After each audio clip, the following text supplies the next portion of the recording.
Chères auditrices, chers auditeurs, bonjour à tous et bienvenue dans le podcast de React, le sens des marques qui ont du sens. Régulièrement, nous partons à la rencontre d'initiatives et de marques engagées et responsables.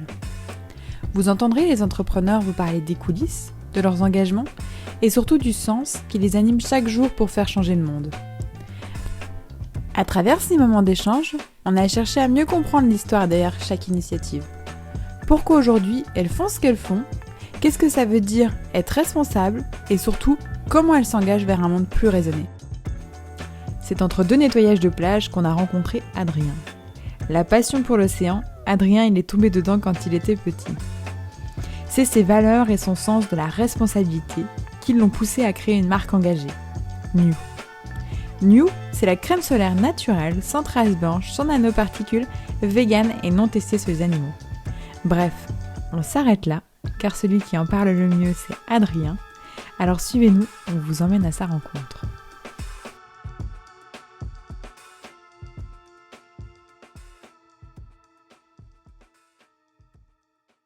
Bonjour Adrien. Bonjour Grégoire. Et bienvenue dans le podcast de React. Merci beaucoup. On est ravis de t'accueillir aujourd'hui et de découvrir en profondeur les coulisses de New. Et le mot profondeur est sûrement bien choisi compte tenu de ta passion pour l'apnée et la plongée. Avant de commencer, est-ce que tu peux nous dire pourquoi tu fais ce que tu fais ? Je fais ça pour plusieurs raisons. La première, c'est les valeurs personnelles. Je suis un gros passionné d'apnée, passionné d'océan en général, une grand-mère archéologue et océanologue, une grosse enfance passée près de la mer. Donc ouais, j'ai toujours été passionné par ça et depuis tout petit un peu marqué par la pollution.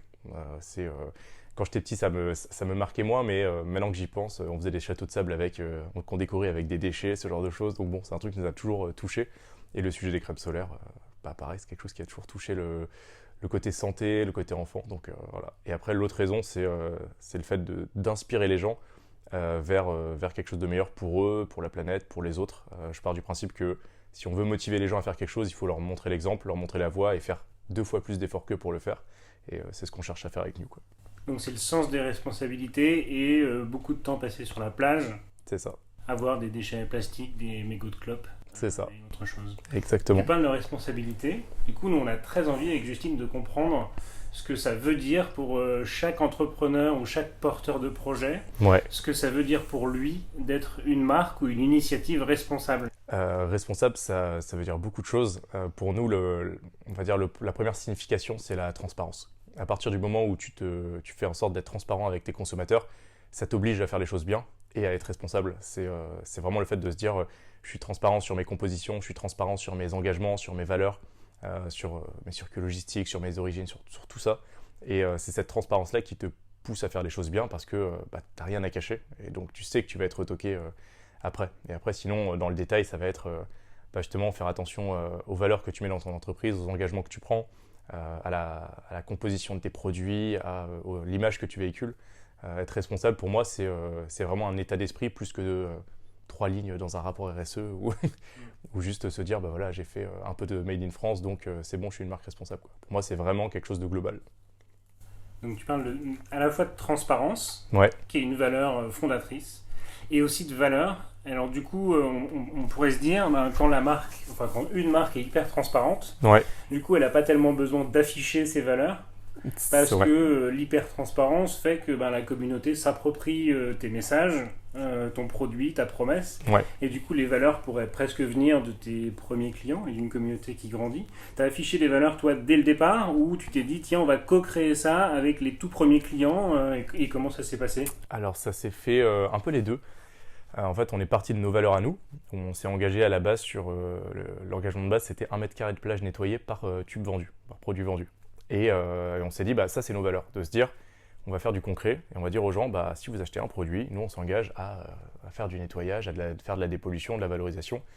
Et ça a très bien marché, le message a été hyper bien reçu, et ce qui a fait qu'à terme, du coup, on a poussé ça plus loin, et là, du coup, ça a été de la co-création, où on a été attentif à ce que les gens voulaient voir arriver dans nos engagements et dans nos valeurs, vu que les produits déjà correspondaient bien aux attentes des gens. Derrière, ça a été là où on a fait la création, c'est comment les gens voulaient qu'on fasse évoluer nos engagements, et comment est-ce qu'ils voulaient surtout être inclus là-dedans. Est-ce que les gens attendent plutôt que tu fasses des choses de ton côté et en achetant tes produits, ils savent que c'est fait et ils sont tranquilles? Ou est-ce qu'ils attendent justement qu'en achetant tes produits, ils puissent derrière participer directement avec toi à ce que tu vas faire? Et alors du coup, sur le parcours, depuis la création de New, on va y revenir. J'imagine que dans votre démarche, il y a eu des difficultés, des moments compliqués.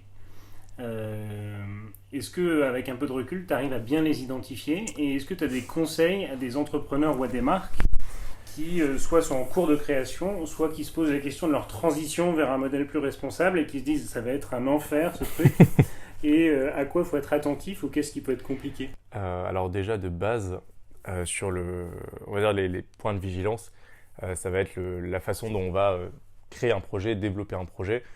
Comme tu disais avant, en fait, il faut que ce soit co-créé avec le consommateur. J'accompagne pas mal de projets en ce moment, entrepreneuriaux, étudiants, où les gens sont là à se dire j'ai mon idée, je bosse à fond dessus et ça va être génial et j'y ai trop bien réfléchi. Alors que derrière, moi je les fais recommencer de zéro en disant maintenant non, tu fais rien de tout ça, tu vas interroger les gens à qui tu es censé vendre ça dans un an et voir si eux seraient prêts à payer pour ce que tu leur vends. Et très souvent ils sont surpris de se dire en fait non, j'ai fait fausse route et les gens ne seraient pas forcément intéressés par ce que je veux faire. Donc il y a déjà cette notion d'être attentif au marché, d'être attentif aux consommateurs et de construire ça avec sa future communauté. Et de les impliquer très tôt. C'est ça, ouais. Donc il faut faire très attention à ça. Nous, on l'a fait partiellement, on a appris sur le tas. Mais heureusement, on a eu des bons conseils de personnes qui avaient plus d'expérience que nous, qui nous ont accompagnés là-dessus et qu'on est allé chercher. Donc ça, c'est une erreur à ne pas faire, quoi. Après, sur les difficultés que nous, on a eues et que les autres peuvent éviter, les banques. On a eu un super contact bancaire.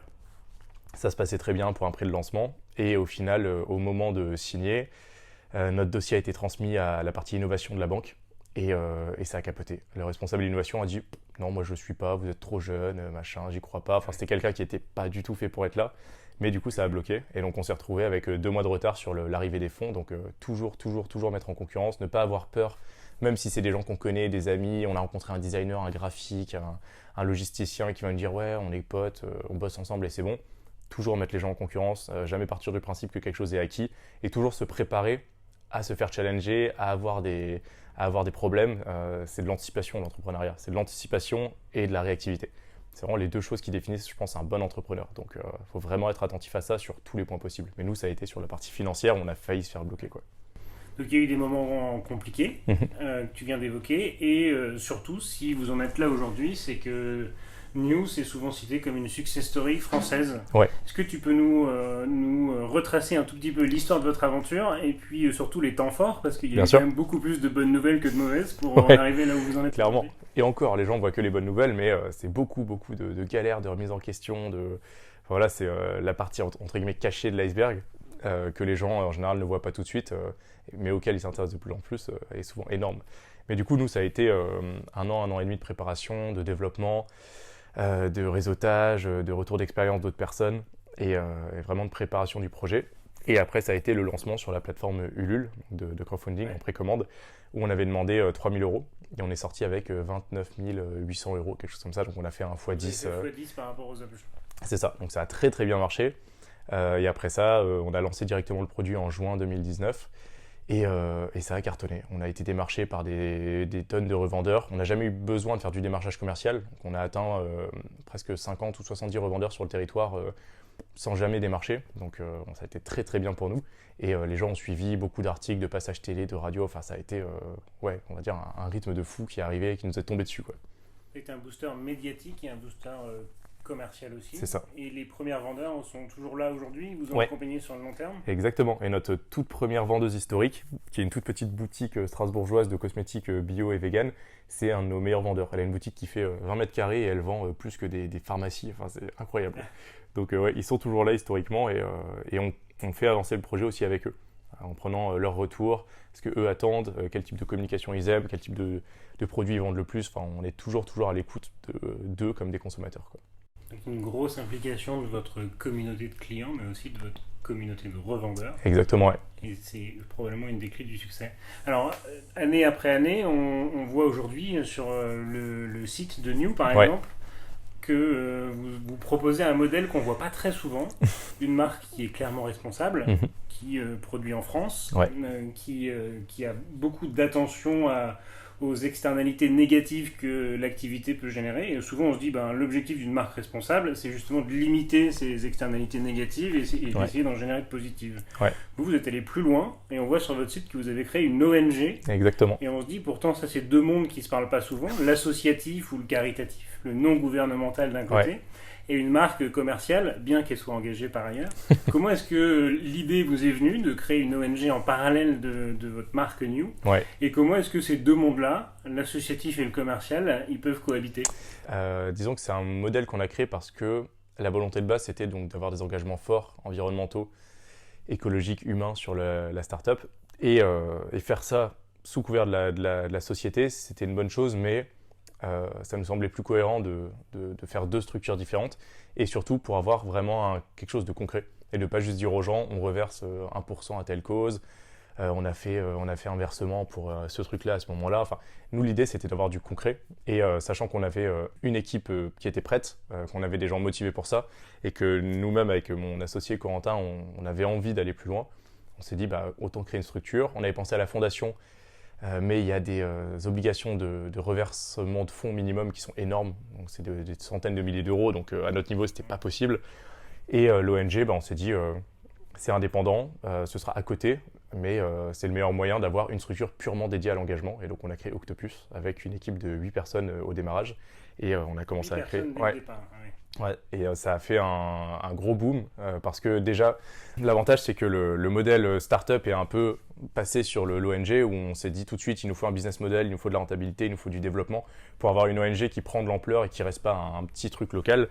Si on veut vraiment avoir un impact, il faut qu'on se développe et donc on développe ça de façon un peu exponentielle en pensant un peu comme une start-up et ça marche très très bien. Et du coup là l'idée c'était d'avoir 50% d'engagement, 50% de business quoi. Et montrer aux gens que c'est pas forcément coûteux, c'est pas forcément compliqué dès qu'on crée une société de s'engager concrètement et à côté sur son temps libre d'être fondateur d'une ONG et de travailler dessus quoi.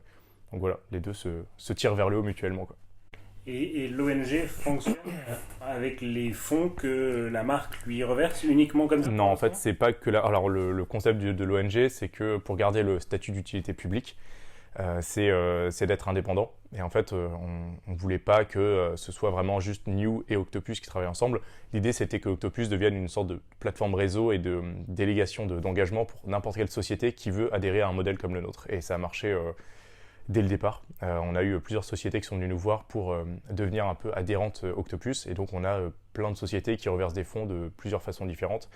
Soit on va dire en mécénat de compétences, soit en mécénat financier. Enfin, il y a plein de choses qui se font sur des pôles différents, sur des sujets différents. Mais l'idée, c'était d'ouvrir ça à tous ceux qui veulent déléguer leur partie engagement. Parce que nous, on s'est dit, nous, on l'a fait, on a su comment le faire parce qu'on avait les bonnes personnes et la bonne expérience. Mais quelqu'un qui a monté sa boîte, qui bosse 60 heures ou 80 heures par semaine, qui a envie de s'engager, mais qui ne sait pas comment faire, il ne va jamais s'en sortir. Donc, on s'est dit, il faut qu'on devienne une sorte de personne, de structure à qui on délègue cette partie-là, de dire, je vais être engagé, je vais être transparent, je vais être concret. Combien ça coûte, comment est-ce qu'on fait, voilà, je vous laisse la main. Et c'est comme ça que ça marche avec la plupart des sociétés avec qui on travaille. Ouais. Et votre ONG, ses missions ressemblent à quoi ? Sur l'ONG, on a 3 pôles principaux. Un pôle lié au plastique, à la valorisation du plastique, donc on fait de la dépollution, de la valorisation et après de la sensibilisation là-dessus. Il va y avoir un pôle purement sensibilisation sur les déchets, l'environnement, l'écologie qu'on fait, et surtout auprès de la jeunesse. On travaille beaucoup avec des centres aérés, des écoles, parfois des entreprises. Et il y a un pôle corail où on travaille avec Coral Guardian, qui est une autre ONG spécialisée là-dedans, où l'idée c'est de continuer de développer des récifs de coraux artificiels, sensibiliser sur la perte de la biodiversité et recréer en fait des niches écologiques océaniques. Là actuellement on le fait en Grèce, on a 1 km² de récifs qui vont être ouverts et on le fait en Indonésie via Coral Guardian du coup. D'accord, donc c'est une vraie complémentarité entre la marque responsable qui a de l'externalité positive et l'ONG qui vous permet d'avoir un rayonnement ou une forme de concrétisation. Quoi. C'est ça. Un impact plus direct que l'activité commerciale. Et puis surtout, le gros plus, et ce que nous, on voulait absolument pouvoir proposer, c'est quelqu'un qui envoie un message sur New, sur les réseaux sociaux, par mail, n'importe, et qui nous dit « ça a l'air trop bien, vous faites plein de choses, vous engagez, est-ce que je peux participer ?» on peut lui dire oui, rendez-vous dans 2 semaines à Marseille, en Grèce, en Indonésie, à Strasbourg, on fait telle action, vous êtes les bienvenus, on cherche des bénévoles, et venir avec les équipes des 2 structures, aider sur place et voir ce qui se passe et participer. Et ça, les gens adorent, quoi. C'est du concret. Ils sont là à se dire, tiens, on a sorti 1 tonne de déchets des calanques de Marseille il y a 2 semaines, j'étais là, il y avait le fondateur de New, il y avait l'équipe d'Octopus, et j'ai vu concrètement ce que la marque faisait pour s'engager, quoi. Et c'est ça qu'on voulait proposer. Et une de vos promesses phares qui est on va dépolluer 1 mètre carré de plage pour chaque tube acheté. Ouais. Elle serait possible sans l'ONG? Comment ça se passe? Elle serait possible sans l'ONG parce que en soi, c'est ça aussi qu'on veut véhiculer, c'est que c'est pas compliqué de créer des actions comme ça. Et le but de ces actions, au-delà de la partie dépollution, c'est surtout la sensibilisation que ça amène et la prise de conscience. Parce que nous, le côté start-up qu'on a avec New, c'est aussi la prise de conscience de la médiatisation, de l'importance de la communication. Et il y a plein de gens qui font des choses très bien, mais qui ne savent pas communiquer, qui ne font pas de contenu vidéo, photo, qui n'appellent pas les médias, qui ne font pas de communiqué de presse. Et du coup, personne n'est au courant. Alors ok, ils ont ramassé quelques dizaines ou centaines de kilos de déchets, mais le lendemain, c'est de nouveau sale et les gens n'ont pas changé leurs habitudes. Là, en médiatisant, tout de suite, ça prend beaucoup plus d'ampleur et on touche beaucoup, beaucoup plus de monde. Donc déjà, là-dessus, il y a une grosse avancée, quoi. Et après, sur le fait de pouvoir le faire sans Octopus, comme dit, on le faisait déjà avant parce qu'on organisait ce genre d'événements assez simplement. On avait des partenaires avec qui on le faisait. Là, l'idée d'Octopus, c'était d'aller plus loin, quoi. Donc, à titre de comparaison, on doit être à peut-être entre 50 et 100 000 unités produites sur 2019-2020. Et on doit être à, je pense, le double ou le triple en surface nettoyée, quoi. Donc, on a de la marge. Et pour des auditrices ou des auditeurs qui écoutent le podcast, comment on peut prêter main forte à Octopus? Il y a un site internet, il faut habiter à côté de la plage, pas forcément. Comment ça se passe? Pas forcément. On a un site internet, on a des réseaux sociaux. Sur tous les réseaux, c'est octopus.ntw pour network. Et on peut nous écrire et nous dire je suis dans telle région de France ou du monde, et j'ai envie de créer quelque chose, comment est-ce que je fais? Et nous, on met à disposition tous les outils et toutes les méthodes pour mener à bien un projet environnemental, et on soutient aussi logistiquement la plupart des projets. On envoie des palettes de sacs en toile de jute, des gants, des crèmes solaires. On a plein de partenaires à qui on peut envoyer des lots, des cadeaux pour motiver les gens à venir. Et surtout, on a beaucoup de contacts au niveau européen et international auprès d'ambassades, auprès de parlementaires, de délégués, pour épauler des projets dans telle ou telle région, quoi. Donc, parce que souvent, il faut un appui aussi politique en fonction de l'ampleur du projet. Et ça, on essaie d'accompagner au maximum les gens là-dessus. Parce que ceux qui sont sur le terrain et qui sont motivés, ils ont besoin qu'on les aide sur la partie vraiment structurelle, organisationnelle. Et la date de création de New, tu peux nous la rappeler? Alors, officiellement, on a créé la société en octobre 2018 et lancé vraiment le projet en avril 2019. Donc, ça doit faire 1 an et quelques mois, quoi. Et on sent déjà, quand tu en parles, une maturité qui est super forte, alors que les 2 initiatives, marques comme ONG, sont plutôt récentes. Est-ce que vous avez déjà en tête des prochaines étapes, des jalons? Ce qu'on se dit, c'est assez impressionnant, quand même, le parcours parcouru en si peu de temps. C'est quoi les prochains challenges ou vos prochaines envies? Là, on travaille sur du développement produit pour étendre les gammes de produits de New. On mutualise avec d'autres marques des initiatives communes sur, par exemple, la consigne, le retour de la consigne en France, parce que nous, on est passé sur des packaging en aluminium pour ne pas utiliser de polymères. Donc que ce soit du plastique ou du bioplastique végétal, ça reste la même chose, c'est des polymères polluants. Et donc l'aluminium, pour l'instant, pour nous, c'est la meilleure alternative. Et avec un système de consigne, ce serait vraiment idéal, sauf que il faut partir de zéro, donc on mutualise ça avec pas mal d'autres startups qui font ça. Et puis après, on a créé tout un réseau d'entrepreneurs engagés avec New et avec Célia, qui est la fondatrice de Oumaï, de Shampoing Solide. On a créé tout un réseau avec plein de jeunes entrepreneurs de moins de 30 ans avec des produits engagés, made in France et transparents. Donc on s'entraide beaucoup là-dessus. Donc l'idée, c'est de pousser ce réseau le plus loin possible. Et après, sur Octopus, on a le projet de corail grec qui se développe. Du coup, on a un musée sous-marin de 1 km² avec des récifs artificiels qui va ouvrir, qui sera une superbe vitrine médiatique pour ce genre de projet. Et on a donc un centre de valorisation de plastique qui ouvre à Strasbourg, qui servira un peu de showroom, parce que c'est un centre qui se veut compact et transportable pour importer ça dans des pays où il n'y a absolument aucune filiale de traitement. Donc l'idée, c'est ça, c'est d'ouvrir un maximum de centres de valorisation un peu partout dans le monde, quoi. Est-ce que toi, en porteur de projet, avec un fort impact positif pour l'humain, pour la planète, tu considères que des gens qui sont soit tes copains de route ou parfois un peu tes concurrents sont des initiatives qui sont suffisamment visibles, ou est-ce que des fois tu te dis c'est un peu dommage parce qu'on est hyper nombreux et beaucoup des copains sur le marché sont pas assez connus, ou est-ce que tu te dis globalement ça va, ces marques-là s'en sortent pas mal? On est entre les deux, ça commence à se développer, à être connu, mais il y a besoin de plus, mais ça monte bien, ça monte vite. Toute la recrudescence des applications comme Yuka ou Winky Beauty, ça permet aux gens de se dire peut-être qu'en fait, je consomme pas si bien que ça. Et il y a une vraie remise en question globale de la plupart des consommateurs là-dessus. Et donc, ça met en avant automatiquement les marques comme nous. Parce que les gens commencent à se poser des questions, à aller chercher ailleurs et à revenir aussi vers de la consommation plus locale, quoi. Le confinement a aidé là-dessus. C'est un des points positifs du confinement, c'est que d'un coup, on s'est dit, je peux pas sortir de chez moi à part dans la rue d'à côté. Donc, je vais peut-être regarder ce qui se fait localement. Et c'est comme ça que les gens aussi s'intéressent de plus en plus aux petites marques comme nous, quoi. Un retour au sens, quoi, d'une c'est ça. Manière. Quoi. Ouais, aux sources et au sens, ouais. Du local. Ouais. Et alors, tu parles des accélérateurs de ce mouvement. Est-ce qu'il y a parfois, dans ta posture d'observateur, des manques, ou qu'est-ce qui pourrait manquer à une marque qui, a priori, coche toutes les cases de la bonne initiative pour être plus connue ou pour émerger plus fortement? Qu'est-ce qui pourrait faire accélérer ce mouvement, en dehors peut-être des Yuka qui ont beaucoup de sens d'ailleurs par ailleurs? Comme dit, la communication. Moi, je trouve que c'est quelque chose qui, même nous, on pêche dessus, on y travaille beaucoup.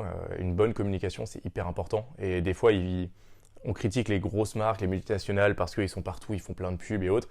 Mais il faut utiliser ces armes-là pour faire la même chose et se développer tout autant. Donc, il y a beaucoup de choses à apprendre et à développer sur la façon de communiquer pour être connu du grand public.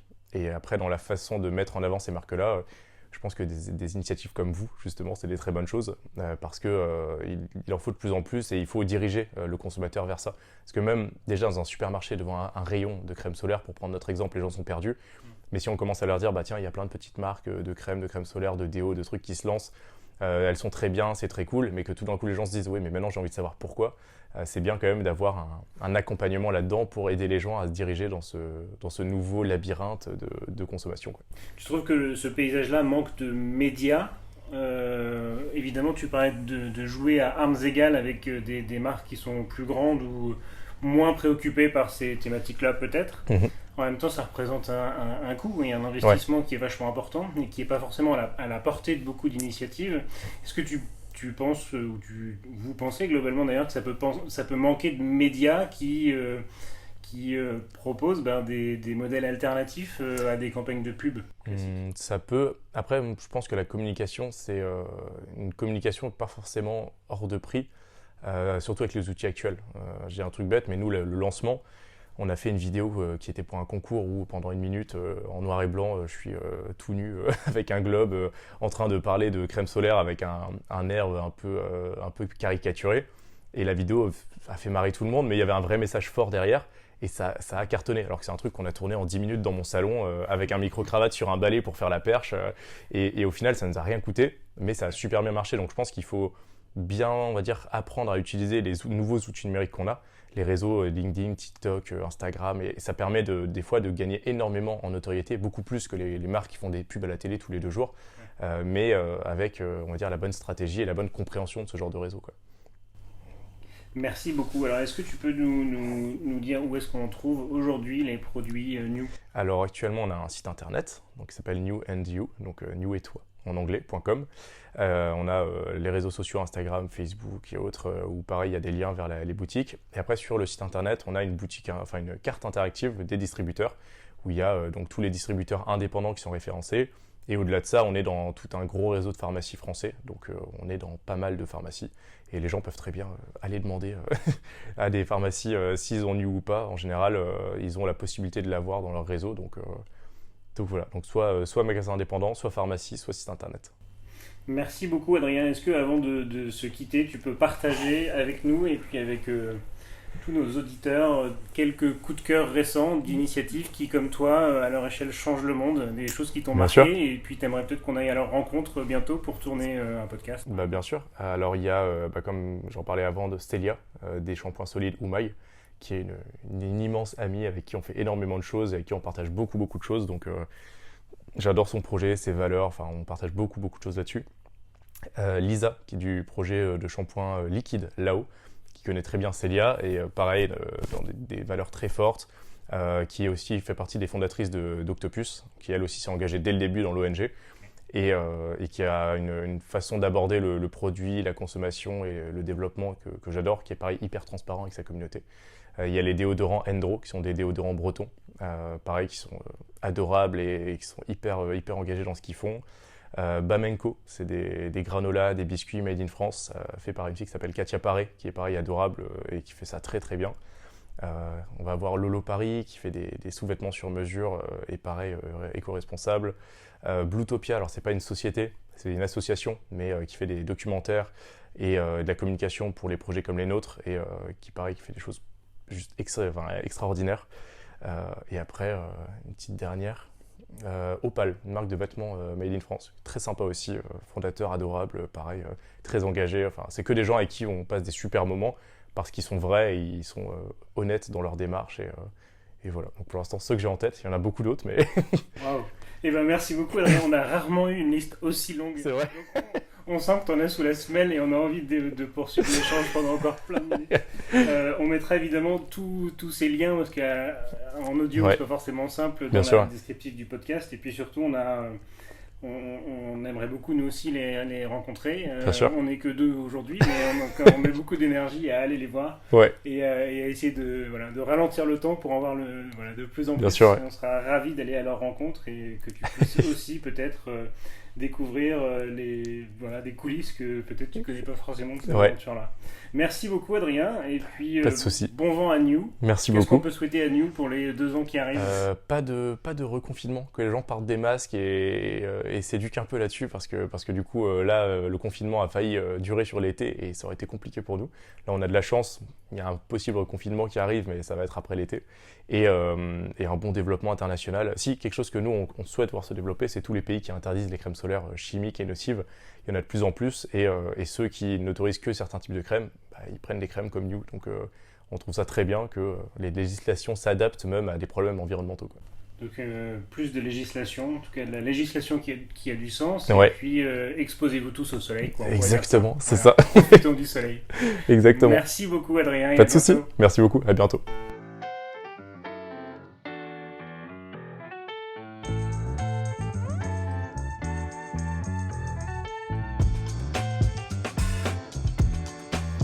Si Adrien vous a donné envie de vous engager et de participer à la prochaine collecte de déchets sur la plage la plus proche de chez vous, alors on vous rajoute les liens d'Octopus et de New dans la description du podcast et on vous dit à très bientôt pour vous présenter une nouvelle initiative fraîche et pleine de sens.